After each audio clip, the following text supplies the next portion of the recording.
Hey guys, welcome back to the Sharon Homestead. I'm Kat, and today I wanted to show you around the garden, but first I got some questions and comments on my last video that I made, and I wanted to address those questions and maybe answer some other questions. If you have any, you can leave them in the comments below, and then I'll share some more footage of the crazy stuff that's been going on. I'll share some more on the end of this video, just so if you don't want to see it, you don't have to. So the main question I think I got was, can I sue him? The neighbor that's causing us problems. Yes, sort of. So we currently have 2 active court cases against him. 1 for his initial threat, and then 2 for the threat that he made at the gate. That's on security footage. And so yes, we're not going to get anything out of that. That's just the county is actually pressing charges against him for terroristic threats. So that's basically what the answer to that question is. Basically yes and no. It's not really suing him, but you know, he's going to court. Anyways, the second question I got a lot was, a lot of people even inboxed me and asked me if we have a GoFundMe, and the answer is no. We don't really want to do that, but if you want to support our move, you can visit our website, castlewallcreations.com, and we sell archery equipment and stuff like that there. And yeah, that would be great. The third thing was, several people asked me to move the dog. I moved the dog. So he used to be in the front yard, in like the middle of the yard, under the trees. He loves it there because he loves being in the trees. Why is he on the chain in the first place? I got that question a couple times. Is because Pyrenees really like to run, and we can't have him running around the yard around the neighborhood, causing problems. You know, we don't want him scaring anybody. And so we just have him on a chain. Hopefully when we move, we'll have a 6 or 8 foot fence, and he'll be able to run, you know, the yard better than he can now. So he gets off on the leash. We take him off on the leash and walk him around and play with him and stuff like that. So he gets lots of love. Where he's at now, unfortunately, he's further away from the house. I do not like that, but I know that he's safe there, so I'm going to keep him there. And our whole situation will change soon. So this is temporary. Please remember that. We don't want the dog on the chain, but he has to be on the chain. And it is a 25-foot chain, I think. So it's long. He gets to run around. He gets to bark at people if he wants to. So that's it. And that is the majority of the questions that I got, were those 3 questions just over and over in my inbox. So hopefully that thanks. That was very mean. I don't want you grabbing my earrings because it will hurt.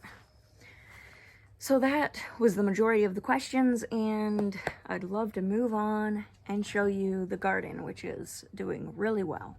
We actually got a second harvest of raspberries. I don't know if I got any pictures because it was right before a frost, and before the first frost, and I didn't want the raspberries to ruin, and I didn't even know there were raspberries there. My husband was making a fire, and he saw the raspberries were ripening, and so we picked a whole bunch of them, and then the next few days we got several every day, and it was great. And then the frost came and took everything away. Let's go look at the garden because it's doing really well, and I'm really excited about it. First, I wanted to show you the kale bed, which is amazing. It's crazy. I can't even remember how many plants I put in here, but they're extreme. And I just did a pretty big harvest and put some in the dehydrator. So I'm pretty excited about that. I'm gonna make some green powder. I've been watching the Purposeful Pantry a lot, and I've been really learning a lot about dehydration and stuff. And I think it's gonna be a pretty big part of my food preservation because it works so well for our family. So then I've got one comfrey plant here that's doing really well. I've already harvested this all the way down once, and I'm probably going to do the same soon. And it's been frosted on a few times and it's still producing and growing. Those two leaves in the middle, those just popped out a few days ago. So the Swiss chard got some frost damage and it's not doing too well, but it's like the second year it's produced, so I'm not too worried about it. These are the blueberry plants and it looks like they're budding. It's not going to do anything harm. And then the broccoli bed. Let me go to the front of the bed because this is amazing. So this one I have a greenhouse cover over. So I just put PVC pieces in there, 1/2 inch, schedule 40.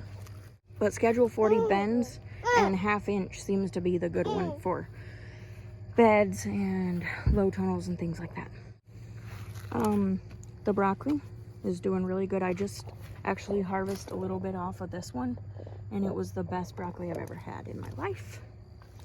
And a lot of them are producing broccolis in different stages, and they're really yummy. So I think this was, what, 18 plants. I think it was 18 plants, and it's crazy. But I'm gonna cover it. I actually uncovered it today for the first time because it's been so cold, but today it was really sunny and warm. And I took out all the peppers except for the cayenne, which are still, they've got frost damage, but they're still producing. So you see the ones that are red. I just harvested this the other day and there were no more red ones. Now there are, so they're still producing, but I took out the purple and green peppers. And this is the cauliflower. I took out the tomatoes as well. This is the cauliflower, and it has not produced at all yet. It's just producing leaves, so I'm not sure if it's gonna work out. We'll see. And the strawberries are actually producing. So there are actually little baby strawberries. Oh, there's actually a strawberry right there. Look at that, Wilder. Look, strawberry.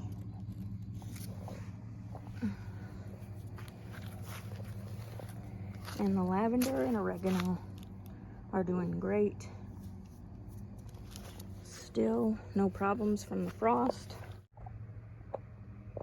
And the fig trees, the leaves all died in the frost, but there's still figs on there and they're still ripening, so it will still continue to produce, I guess, for a while. I don't know when it'll stop.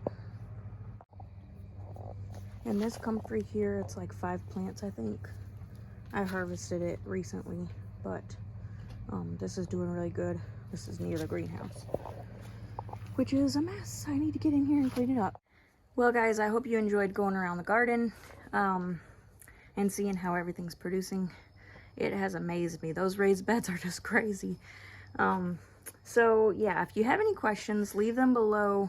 I'll do my best to answer them. I also have an Etsy store that I opened. I'm selling comfrey, salve, beard oil, and chapstick. So if you guys are interested in that, go ahead and check that out. It'll be in the description below. So I hope you guys have a great day, and I will see you in the next video. Bye! Say bye-bye. Bye-bye.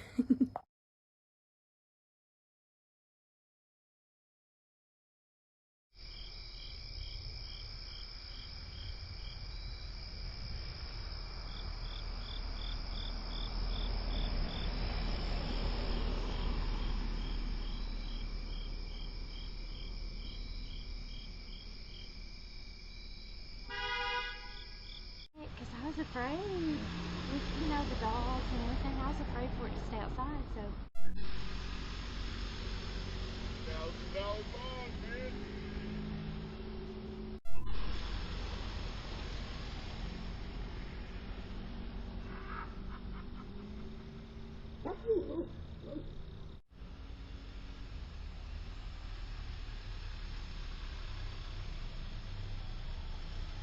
Oh,